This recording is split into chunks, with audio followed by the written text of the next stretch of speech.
BJP में बढ़ रही ज्योतिरादित्य सिंधिया की ताकत ने बढ़ाई नेताओं की बेचैनी। तो आइए जानते हैं इस घटना के बारे में। केंद्रीय मंत्री ज्योतिरादित्य सिंधिया के बीजेपी में हाशिए पर जाने का तंज कसती रहती है और इसे महाराज ने कथित रूप से अपने घर केंद्रीय गृह मंत्री अमित शाह को बुलाकर झुठला दिया। साथ ही सिंधिया ग्वालियर चंबल इलाके में बीजेपी के अंदर एक नई ताकत बनकर उभरे हैं और इसकी झलक ग्वालियर में एयरपोर्ट टर्मिनल भवन में शिलान्यास के मौके पर देखने को मिली, जब बीजेपी के तमाम दिग्गज सिंधिया के सामने कसीदे पढ़ रहे थे।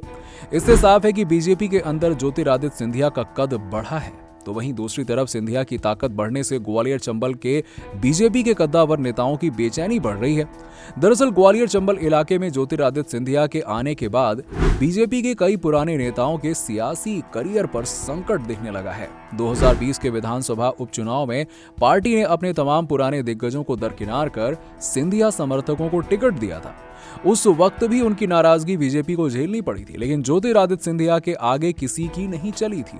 सियासी जानकारों के अनुसार अब केंद्रीय गृह मंत्री को अपने घर बुलाकर पार्टी के अंदर अपने विरोधियों को सिंधिया ने एक बड़ा संदेश दिया है और बीजेपी में उनके आने के बाद पहली बार कोई राष्ट्रीय स्तर का नेता महल में पहुंचा है।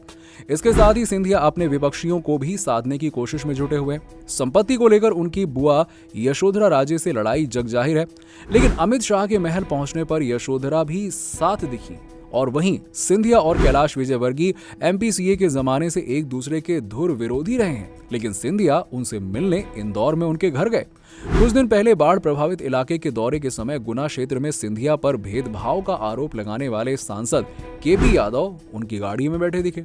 अब यादव ने ही सिंधिया को लोकसभा चुनाव में हराया था और सिंधिया के नागरिक उड्डयन मंत्री बनने के बाद प्रदेश विकास की राह पर चल रहा है। तो ज्योतिरादित्य सिंधिया के बारे में आप लोगों की क्या राय है? कमेंट सेक्शन में कमेंट करके जरूर बताइए और इस वीडियो को फेसबुक और व्हाट्सएप पर ज्यादा से ज्यादा शेयर करें।